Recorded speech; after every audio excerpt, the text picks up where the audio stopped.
ವಿಠಲನ ಧ್ಯಾನಿಪ ನಿಜ ಸುಜ್ಞಾನವ ಕೊಡಿಸಬೇಕೆಂದು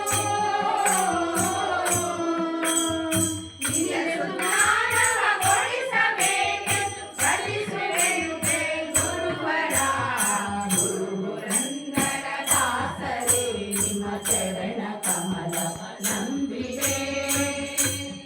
ಧರ್ಮರಂಜನ ಮಾಡಿ ಎನ್ನನು ಹೊರೆವ ಭಾರವು ನಿಮ್ಮದೇ ಗುರು ಪುರಂದರ ದಾಸರೇ ನಿಮ್ಮ ಚರಣ ಕಮಲವ ನಂಬಿದೆ ನಿಮ್ಮ ಚರಣ ಕಮಲವ